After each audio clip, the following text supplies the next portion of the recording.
नमस्कार। हमारे साथ हैं भाजपा की नेता उत्तर प्रदेश से अर्चना चौधरी। मैडम, आपका हमारे चैनल में स्वागत है। नमस्कार। नमस्कार। मैम, आज जो है राहुल गांधी जी ने एक प्रेस कॉन्फ्रेंस की और उस प्रेस कॉन्फ्रेंस में उन्होंने जो मरकज है और तबलीगी हैं जिनकी वजह से ये पूरे भारत में कोरोना बड़ी तेजी से फैल गया, इस पर कोई सवाल नहीं उठाया। और उस जबकि ये आरएसएस पर हमेशा हमलावर रहते हैं और आरएसएस देशभक्त संगठन है, उसके बावजूद भी उसको ये कई बार आतंकी संगठन तक कहकर उसको बैन करने की बात कहते हैं। इधर ये जो तबलीगी जमात है, इनकी वजह से पूरे भारत में कोरोना फैला है, लेकिन इन्होंने एक भी बार ये नहीं कहा कि उसको बैन करना चाहिए। इसके बारे में आप क्या कहेंगे? देखिए, राहुल गांधी जी का ये सवाल ही गलत है। दरअसल तबलीगी जमात के बारे में उन्होंने कुछ नहीं बोला। उनके तो विचारों से ही पता लगता है कि वो कहाँ पर सोच रखते हैं। मोदी जी जो कदम उठा रहे हैं वो सबके लिए सही है। और रही बात तबलीगी जमात की, ये सभी को दिख रहा है कि तबलीगी जमात कोई अच्छा संगठन तो है नहीं। अगर अच्छा संगठन होता तो क्या वो एक बार दिल्ली सरकार जो भी है उनके उसमें आकर के अपना खुलासा नहीं करता, क्या अपना टेस्ट नहीं कराता? ये जो हैं जो आरएसएस पे सवाल उठाते रहे और तबलीगी पर कुछ नहीं बोल रहे हैं, तो इससे क्या लगता है? इससे सीधा लगता है कि राहुल गांधी जी शायद देश के बारे में नहीं सोच रहे हैं। अब भी राजनीति उनके मन में चल रही है। आरएसएस पे सवाल उठाना उनका एक गलत तरीका है। आरएसएस हमेशा देश के लिए हमेशा सोचा है, देश के हित में है, हमेशा आगे बढ़ने के लिए प्रेरित करता है, सबके लिए देखता है। आरएसएस पे क्या उठाएंगे? आरएसएस तो एक ऐसा संगठन है जो कहीं भी सबके लिए हमेशा मौजूद होता है, सबके लिए सहायक होता है।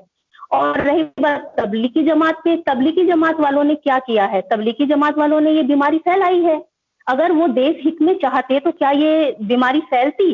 क्या वे अपने आप को बचाने की बजाय डॉक्टरों को सौंपते, सरकार को सौंपते, अपना ट्रीटमेंट कराते ताकि ये बीमारी आगे ना बढ़ती? आज तो ये बीमारी इतनी फैल चुकी है, इन लोगों की वजह से ही तो ये बीमारी फैली है। आरएसएस और तबलीगी जमात का कहाँ वो है? किस चीज से करते हैं? राहुल गांधी जी के विचारों से मैं तो सहमत नहीं हूँ। तो मैम, आज की जो प्रेस कॉन्फ्रेंस थी, जैसा आपने अभी जवाब दिया कि राहुल गांधी की बात से आप सहमत नहीं हैं और उनकी बातों से लगता है कि वो केवल हिंदूवादी संगठनों पे ही सवाल उठाते हैं और तबलीगी जमात के शायद साथ खड़े हुए दिखाई दे रहे हैं, तो उन्होंने आज मोदी जी पर भी सवाल उठाया है और उन्होंने कहा कि मोदी सरकार ने जो कोरोना वायरस से लड़ने के लिए ये लॉकडाउन किया है, इस लॉकडाउन से कुछ नहीं होने वाला है। ये लॉकडाउन जब खुलेगा तो दोबारा से कोरोना वायरस पूरे भारत में फैल जाएगा और इस कोरोना से लड़ने के लिए जो एक तरीका है वो है टेस्ट करना। सभी भारतवासियों का टेस्ट करना चाहिए। तो ये कहते हुए उन्होंने मोदी जी पर सवाल उठाया है। इससे आप कितनी सहमत हैं? जी, मैं इनकी बातों से बिल्कुल भी सहमत नहीं हूँ। राहुल गांधी जी को ये सोचना चाहिए कि 130 करोड़ आबादी वाले देश में इतने डॉक्टर्स कहाँ से आएंगे, इतने टेस्ट कहाँ से होंगे? और सबसे बड़ी बात यह है कि अगर एक एक व्यक्ति का टेस्ट कराया जाए तो आर्थिक संकट कितना गहराया जाएगा। मोदी जी ने अपने आप खुद में ये डिसीजन नहीं लिया है, विशेषज्ञों की सलाह पर, सभी की सलाह पर ये जो लॉकडाउन किया गया है ये सभी की सहमति से है। और सबसे अच्छा डिसीजन है कि लॉकडाउन, इसकी तो तारीफ भारत देश के लोग भी कर रहे हैं, पूरी दुनिया कर रही है, पूरा वर्ल्ड मोदी जी के पक्ष में बोल रहा है। राहुल गांधी जी क्या सोच रखते हैं वो तो वो ही जाने। लेकिन अगर ये चीज वो बोल रहे हैं कि पूरे देशवासियों का टेस्ट क्या वो करा सकते हैं? अगर वो करा सकते हैं तो करा के दिखाएं। और सबसे बड़ी बात है, मोदी जी का एक एक डिसीजन बिल्कुल सही है। लॉकडाउन बिल्कुल सही है। लॉकडाउन खुलने पर कोई बीमारी या महामारी नहीं फैली। सबसे बड़ी बात है कि लॉकडाउन पहले हुआ था 21 दिन का, फिर 18 दिन का हुआ है। वो भी कुछ चीजों को देखते हुए डिसीजन लिया होगा कि ये महामारी सब लोगों में ना फैल पाए। जो संवेदनशील इलाके हैं उनको ज्यादा बिल्कुल अलर्ट कर दिया गया है। वहां पर सबके लिए कोई 112 नंबर दिया गया है जहां पे सारी सुविधाएं पहुंचाई जा रही है। कोई आ नहीं जा रहा है, बाहर नहीं निकल रहा है। अब आप इसी से ही देखिए मोदी जी का ये डिसीजन कैसे गलत हो सकता है। ये तो सबके पक्ष में है। कहाँ से इतनी डॉक्टर इतनी सब चीजें आएंगी? जी जी, उन्होंने डिसीजन जो लिया है कि भाई जहां हॉट स्पॉट हैं, जहां केस ज्यादा हैं, उस एरिया को लॉक करके और वो उस एरिया में टेस्ट करेंगे सबका। तो आप कह रही हैं कि जो इससे आर्थिक भार भी भारत सरकार पे पड़ेगा और ये संभव भी नहीं है। तो लेकिन वो कह रहे हैं कि भाई ये जो है मोदी सरकार इन मजदूरों के बारे में नहीं सोच रही है। जो मजदूर फंसे हुए हैं उनके खाते में पैसे डालने चाहिए और उन तक रोटी का इंतजाम करना चाहिए उनका। इसके बारे में भी केंद्र सरकार राज्यों को अधिक और पावर दे। तो ऐसी उन्होंने मांग की है। आप उत्तर प्रदेश से हैं, आप बताइए उत्तर प्रदेश में उन गरीब मजदूरों की क्या स्थिति है? क्या उनको अभी सरकार की मदद पहुंच गई है सभी गरीबों तक?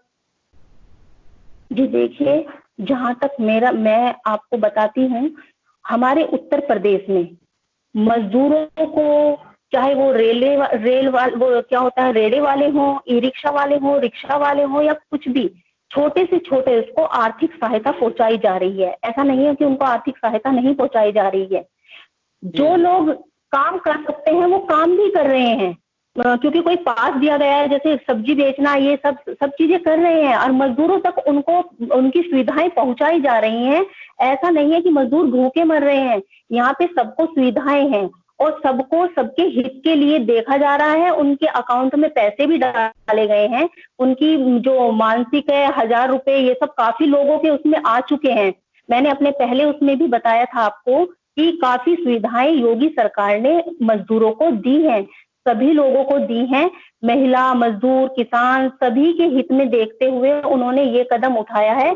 यहाँ पे कोई भी ऐसी चीज नहीं है कि उन्हें कुछ कहने की जरूरत है। वे खुद अपने आप में इतने समर्थवान हैं कि उन्होंने खुद ही ये सब चीजें कर दी हैं।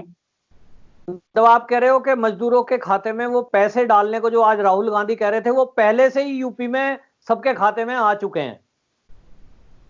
जी हाँ, लगभग सभी के में आ चुके हैं। जी जी।